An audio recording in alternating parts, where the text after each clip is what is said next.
Oração. Hoje eu quero falar sobre oração. Vamos aprender um pouquinho sobre falar com Deus. Toda vez que eu medito sobre a oração, eu lembro de uma aluna na escola dominical, na igreja, no domingo de manhã que eu dava aula. E durante a aula toda, essa aluna pré-adolescente, chorosa, triste, muito triste. E no final da aula eu perguntei para ela por que ela estava tão triste. E ela falou que o pai dela, separaram os pais, que o pai dela ia mudar para longe por causa de trabalho. E por isso que ela estava muito triste, que ela ia ficar longe do pai dela. E eu falei para ela, vamos fazer o seguinte, você vai orar, pedindo para o Papai do Céu, em nome do Senhor Jesus, que Ele fique com você aqui. Aí eu falei para ela, você não precisa se preocupar com o trabalho dele, porque se for da vontade de Deus, Ele arruma um emprego para ele aqui junto com você. Tá bom, foi embora. Na semana seguinte, ela veio correndo, me abraçou e falou, tia, Deus ouviu minha oração. Meu pai não vai mais embora. Ele vai ficar aqui, arrumou um trabalho aqui. Amém.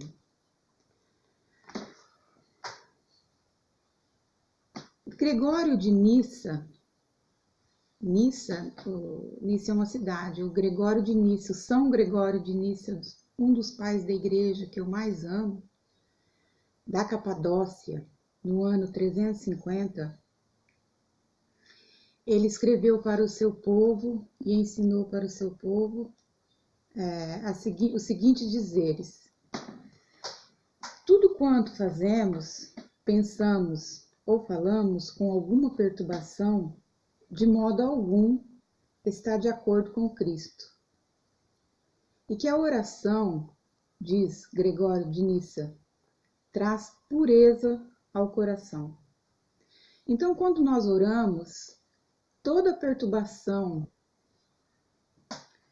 que tem vai embora. Por quê? Porque nós estamos falando com o Criador. Nós estamos conversando com aquele que criou todas as coisas e que sustenta todas as coisas. Então, na hora que oramos, no momento de oração, que é um relacionamento pessoal com Deus, a mente dispersa já se acalma. O comportamento inconstante já é estabilizado na oração. A prática do pecado, a tentação, isso aí é tudo revisto no momento da oração. Amém? É na oração, como diz Gregório de Nissa, traz pureza ao coração. No tempo de Jesus, o templo suntuoso, maravilhoso, um dos templos mais lindos da época de toda a história é o templo de Jerusalém, construído por Salomão.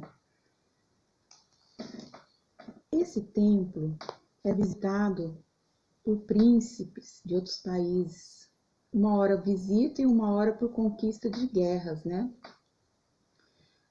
Os romanos gregos, os persas, não entendiam quando entravam dentro do templo de Jerusalém.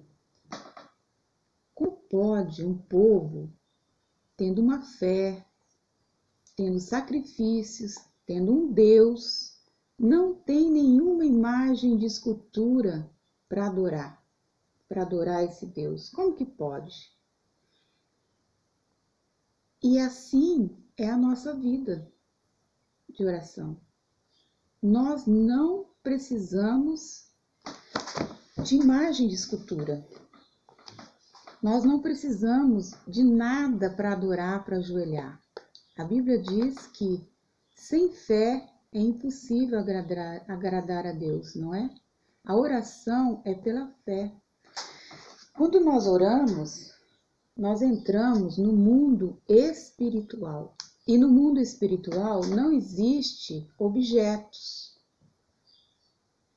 Como diz, é pela fé que nós oramos e falamos com o nosso Criador. Jesus, quando estava aqui na Terra, ele falava, pregava e ensinava. Quando ele falava, Deus é o meu Pai, eu e meu Pai somos um, os líderes judeus,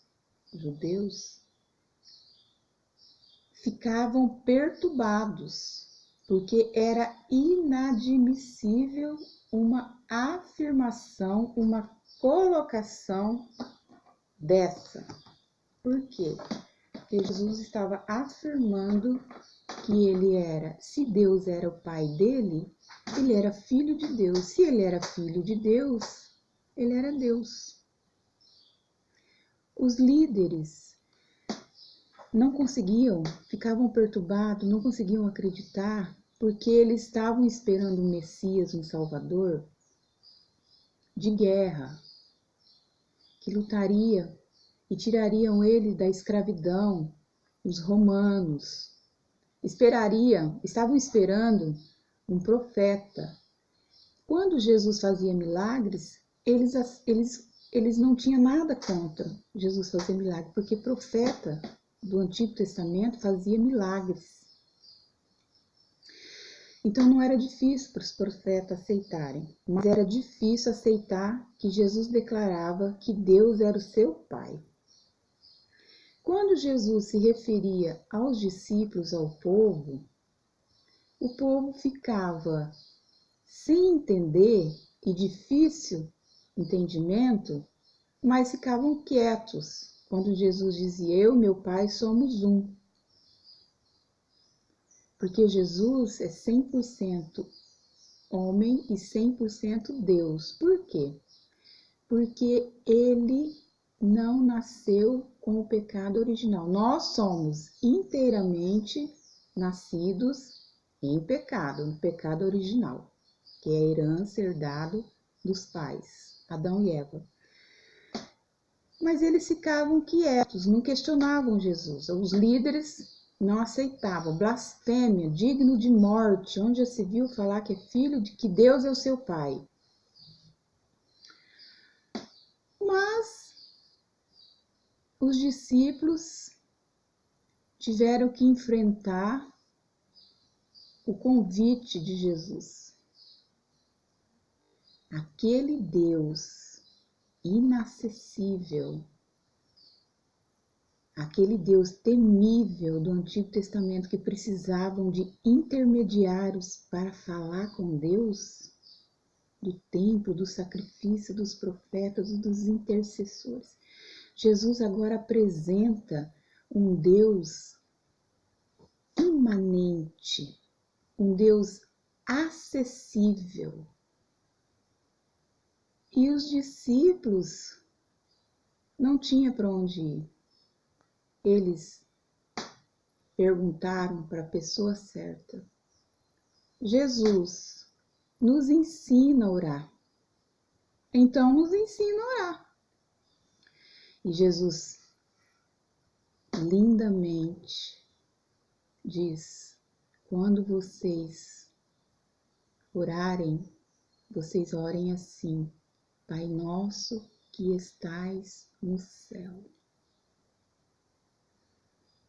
Jesus estava apresentando um Deus que era temível, inacessível, transcendente.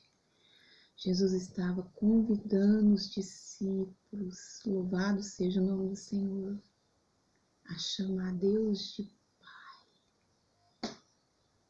Isso era inconcebível para os judeus. Abba, Pai, Paizinho. Amém? Louvado seja o nome do Senhor. Eu vou falar para você a dinâmica da oração. O que acontece quando nós oramos? Quando nós oramos, como eu disse, nós entramos no mundo espiritual. Nenhum objeto tem sentido no mundo espiritual.